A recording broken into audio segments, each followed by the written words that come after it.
fear. The word cancer, 6-letter word. It's not the dead end. It's just a little pause.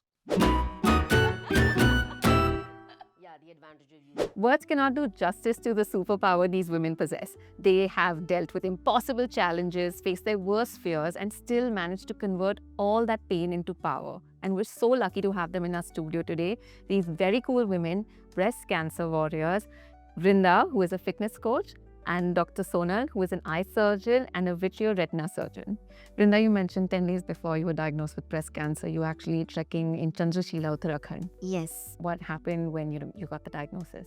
While I was trekking, I didn't realize anything. My energy levels were up. I was in full of masti mode. I was going up and down the hills. It all happened once I came back and I did feel something. I took a little time to understand what was the lump all about. That's how I told my mom, because I was in my menstrual cycle. I said, let's take it after that. She felt it and she gave me a weird expression for which I never understood at that point of time. She said that let's take an appointment for tomorrow itself with a doctor. We did that and the doctor was very cute. He told me very nicely, Vrinda beta, you're in breast cancer. I'm like, I didn't have any symptoms. The retraction of the nipple was a symptom which you didn't realize it, but yes. I'm like, now what? Till that time, that cancer, dangerous part of it did not hit me actually. He said that let's see, we might have to do a mastectomy. That time it hit me because I am scared of surgeries. I am scared of needles. Even if you tell me to give a blood test, I'm like, I'll start dripping tears first before the needle even enters my body. He said that we cannot do a surgery for you, a mastectomy, which is a removal of the breast, because it's already spread in your body. If we ever take you onto the operational table, which is the OT, it might spread and you might not even come alive from the OT. So he shifted me to the onco surgeon who suggested a chemotherapy. I was good till then. So that was the only hitch I had. And Dr. Sonal, what about you? You've been a doctor. You were one of the first women in 2008 to have her own individual practice, which is quite revolutionary for a female eye surgeon. And then to switch to the other side as a patient, how was it for you? At the time when COVID came in, I think, you know that I think probably doctors were working crazy hours. So I think in about 15 days, we all started working back with all those, kits and the masks and the cap and everything. It was very busy that entire year of COVID 2020.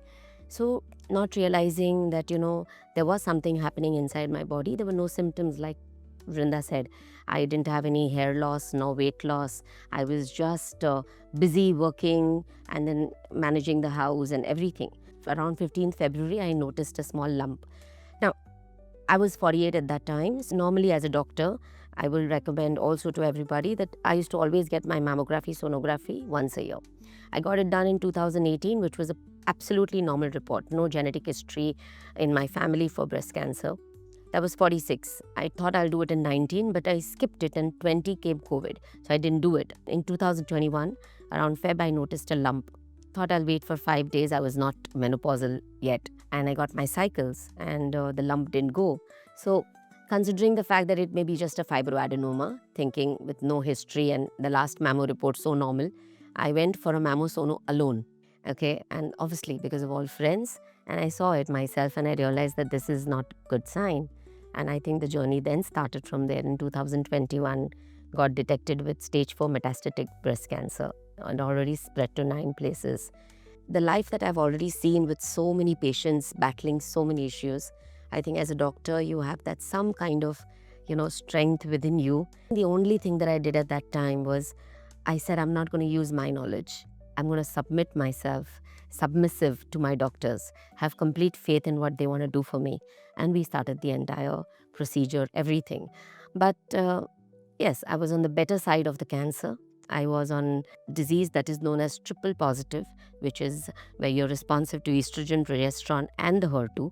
So you're HER2 positive. The prognosis is good. In spite of the radiation and the chemotherapy and the surgery, this triple positive disease helps you to do something called as neoadjuvant therapy, where they can give you chemotherapy with your targeted hormonal therapy and shrink the tumor so that you don't have to do a mastectomy, because that's a big thing for a woman, whatever said and done, okay? And you're young still, okay? You still want to look good. I was in the better side, so the tumor was completely shrunk by the neoadjuvant therapy, and that's how only a lumpectomy was advised, and the journey started. That's so interesting that both of you brought up the fact about how fearful it is to get a mastectomy. It is something that impacts your body. And so through this journey, while you've been trying to fight cancer, how has it changed your relationship with your body? We learn to age gracefully, right? But we sometimes don't prioritize our bodies. We just don't do that. We are so busy with work-life balances, the child, the house, the husband. Yes, this disease at first hits you because, you know that a part of your body is not right. And, you don't want it to be removed because then there are a lot of artificial things that would have to be done. The relationship with my body changed so beautifully because I told my tumor, in fact, that, listen, I'm not going to fight this. It's not a battle for me. I will not use the word battle for cancer. You're not my enemy. You've been in my body for a few months or year. You've enjoyed. Time for you to leave me and go away because I want my body back. I love my body for whatever I am today with my changes. And I want to just say, I have to be here for a lot of other people and my family. So my tumor was my friend. It was never my enemy. So it nicely walked out of me. That is a really positive way of looking at it. What about you, Vrinda? Was it similar for you? I was very, very active in my career, basically. I was going to leaps and bounds, basically. But that got withheld because obviously when you're going through a chemotherapy, your bones do get weak enough. And being a fitness coach, I was taking external weights and I was going all topsy-turvy in my yoga asanas. That got stopped because doctors said that do not even attempt it for now, just let it go slow. And I was never a person who will go slow. I was fairly fast. I'm like, time and me had a race. That time when I realized that I have to go slow, I made friends with time. I'm like, hello, let's walk hand in hand this time. So yeah, that made me go slow, but eventually I did come around, and gradually after going through chemotherapies, the side effects of chemotherapies, blending in with it, things did work well with me. You're right, actually. We just interviewed the oncologist, Dr. Sevanti Limai, who you're familiar with, and she rightly said in her interview that cancer treatment's like running a marathon, and you really need to prepare yourself for it. So what helped you during this time? Helped make the treatment easy? So the first thing that I would love to say is that, as I mentioned before, precision oncology. Today, oncology has grown leaps and bounds. So cancer doesn't become that inverted comma word, okay? Because you have such amazing treatments taking care of you. I'm sure there are diseases which are still not picked up in its early stages. You lose, patients sometimes within a year's time if you are detected with a very aggressive kind of cancer. Yes, it is one of the diseases where we still don't have complete control, you can say that. But in breast cancer today, where we made you understand that there are two categories to this disease. There's a triple negative disease and a triple positive. The triple positive having a better prognosis and everything, and with the new treatments, which are just simple injections. They are hormonal injections given to you subcutaneously. So they are just in the layers of your skin. At 30 degrees, an angle, the needle goes inside, and these are given to you on your thigh. They are fast. They are simple outpatient procedures. You go in, you take the injection. It takes 5 minutes for you to take the injection. You can come back. I come back and work in my clinic. I operate again. After you finish your 6 major chemos, the targeted treatments become extremely simple. They are not through your chemo port, so they are avoiding all your complications, which go with the chemo port. Chemo port, obviously, the infusion takes about 4 hours, so it doesn't bound you. So you can even fly the same night out of the country after taking one of your targeted treatment because it is subcutaneous injection. It forms a bleb on your thigh. It's given on alternate thighs and at every 21 or 28 days, depending on how the patient is doing further. So with such beautiful treatments today, I think this message is very loud and clear that please don't get bowed down by this disease. please do not think it's the end of the world. This subcutaneous injection that was introduced, as it was explained to me by the doctor across the table, pretty precisely what is going to happen, how it is going to happen, how many days you're going to take, what are the side effects, no side effects, how are you going to take it, and how you're going to deal with it. By that time, my doctor knew in and out of me, and he explained it to me very nicely. All I had to do was just go, and the first injection which was given, I was scared of the needles, obviously, after all that treatment also. He's like, "Have so dare che?" He's very cute. My doctor is very cute, Dr. Bhavan Dhabar. He said, "Atlo badu thai kyun ne kai nathi thayu to?" This is still an injection. He said, "Subcutaneous hai." I said, "Okay, I'll take it. If you're there, I'll take it." He said, "I'll be there, don't worry." So what I appreciate about them is they're a panel of doctors to take care of you. So when this innovation was introduced to me, he's like, "Look, either you stay for hours in the hospital or you just go. What do you want?" I said, "I want to go." "Fine, then take this." Simple. I said, "Okay." And initially that fright was there, but now it's more like a joy. What I really like is science has not stopped evolving. Science is still evolving. So why we humans have to stop living just because we've got to know the news that you're in cancer? No, science is evolving for us. We are special ones. So then they need somebody, right, to move on, to say, "Okay, fine, look, these people have taken so-and-so treatment and here they are." I love being that. So yeah, I think this has given me a lot of courage to just move on. Just come here. Your daily routine doesn't stop at all. That's what I love about this particular treatment. So I spoke to my doctor, Dr. Bhavan Dhabar. "Doctor, I've given my name for dance. Will I be able to dance with the subcutaneous?" He said, "So baat karas. Cutaneous, subcutaneous injection lene. On the stage, you don't have to stay back. Stop sulking around. Don't come in front of me if you're going to sulk around anymore." I'm like, "Okay." Because you have a green signal, right? Doctor has said that, so nobody can tell you no. And there I was, dancing away to glory on the cancer day. And it was a lovely feeling. And Dr. Sonal, you actually went back to your clinic after 3 rounds of chemo once you were cleared by your doctor, and you were back to doing surgeries while your treatment was on. Where did you find this drive to keep going? With this disease, what happened was that there had to be something that's going to keep me okay, right? And the only thing that was going to keep me okay was my work. And it's going to keep me sane. As I told you, COVID was at my hand. So any which ways, the clinics were going slow. There were less patients. So those first 3 months, because my immunity would be less, I used to battle every day with Dr. Sevanti, and she would not allow me. 3 months later, I asked her, I said, "Ma'am, you know what? This is not going to keep me okay. I need to go back to work because it's going to keep me sane." So she said, "I'm giving you permission." And so then 10 days I would rest, and the next 10 days I would go to the clinic and I would work for a few hours, some days operate. But they had put a small brace on my back because I was radiated, so I couldn't do lasers. So I was going slow with some patients. I had a lot of my visiting consultants and friends who had helped me and taken over my practice. While I used to practice for the next 10 days, for maybe 4 hours or 6 hours or 3 hours, there was a person who would sit in my clinic, okay, my husband, and he is a big Ganpati Bhakt, and he would write Shri Gajanan Jai Gajanan in a book for the number of hours that I'm working.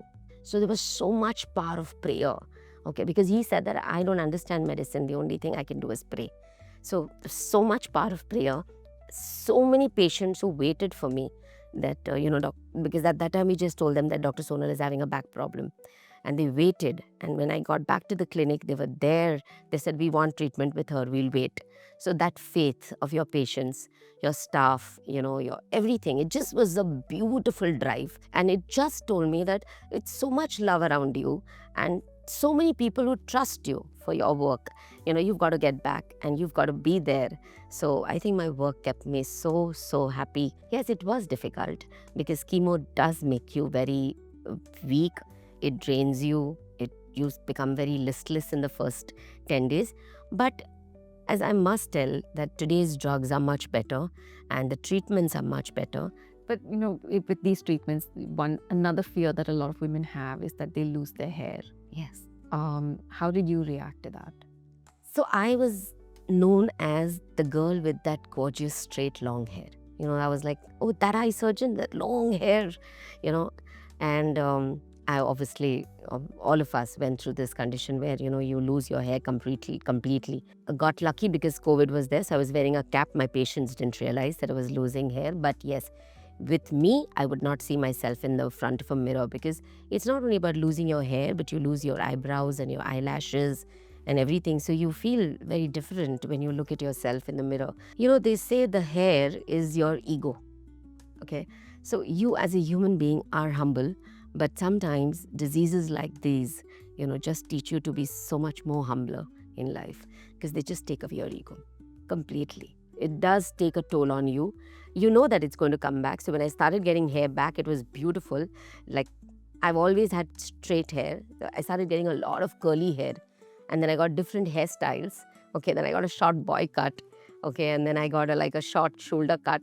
So I was happy. I said I would have never tried these hairstyles in my life. I got a chance to try all of them and got curly hair because we normally go and perm our hair to get the curls. Curls. So I think take it in a positive way. You come back with a big smile on your face. And what about you, Vrinda? Yes, my hair was my pride. I had thick long hairs, I had thick eyebrows. I used to literally pride myself in that. When I realized that after the second or the third chemotherapy, things started going with every, the moment you comb your hair, there were like thick strands of hairs falling down. I'm like, this is the stage I need to now level it up. Coincidentally, my elder brother was with me throughout my treatment, and I told him that, look, I'm just tired of gathering hairs from down and I cannot deal with this anymore. I just don't like seeing them down because I have to broom it. Hello. Okay, that's done. And my mom also cut her hair, and my friend also cut her hair, and they both donated their hairs to cancer. Trust me, you feel so light. You go down 2 kgs by your weight. Yeah, the advantage of using the least amount of shampoo and conditioners. Oh my God, we spend so much on it. But yes, my sister-in-law also donated her hair. She grew it long and then cut it at the right length that was to be donated. So I think such beautiful things that your family does for you. You mentioned that, you were very private about your treatments. You didn't tell a lot of people about cancer, but then you did start sharing and talking about it on social media as well. So what encouraged you to do that? I started getting my PET scan reports a little steeper, so that gave me a lot of confidence that people who fear the word cancer, 6-letter word, it's not the dead end. It's just a little pause. So with the innovations of medicines coming through, I remember during my chemotherapy, there was this targeted therapy was given to me. Very neatly, the doctor explained me, chemotherapy is this with the side effects. Targeted therapy is this with no side effects. Chemotherapy will end. Target therapy will move on and on and on. You got to live with it. So might as well get terms to it. But there are no side effects of it. So with the science evolving, you don't have to be really, really scared about it. And that's the message I wanted to give it to the people at large. Whatever comes, there is a solution. So when you have a presentation and you gather data and put it into the Excel sheet, and when you present it, that's a solution. Either you get the deal or you get your promotion. That's benefit of the solution. So that was it. A solution is there. The only thing is you have to just go, approach somebody. When you get the right doctor, you get the right medicine, you get the right guidance. Moreover, as Dr. Sonal also mentioned, that submissive, you have complete faith with your doctor. And I told my doctor, I love you. So that I'm like, okay, you need to take care of me, and you need to take care of me, and you need to take care of me. That's all you have to do, and I'll come to you. Both of you have had incredible journeys. You're very inspiring. What is your message to women? So the first message that would go out to all the women out there is that, post 40, okay, take care of your bodies first. Prioritize them. And we all get very scared of mammography, okay, but please do not do that. Your mammography, and not only mammography and sonography once a year. Your pap smears for your, ruling out cervical cancers. So these are simple tests and you should do them at least once a year. That's very, very important because early detection will take care of a lot of things. You may not have to go through such rigorous chemo cycles also. If it's extremely early detected and you can just take care of yourself by a targeted treatment, okay, then you don't need to be worried because there'll be no chemotherapy and there'll be no hair loss or anything.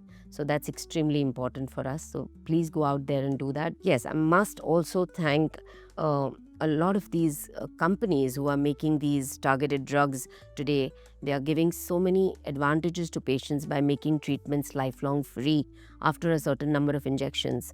So it's not going to put you into a bad financial burden. Please be aware of what are changes happening into your body. Consult your doctor. Do not be hesitant to speak out what's there in your heart. Just speak it out and you have the solution. I go back to saying there is a solution for everything under the sky. You just need to speak up. So yeah. That's lovely. Thank you so much for joining us and sharing your stories. Thank you. Thank Thank you so you. much. Thank you. The whole message to the audience is get screened at early to treat cancer in early stage. And get the cure. And the cure Cure is the buzzword. in the bus. You've got to pursue that.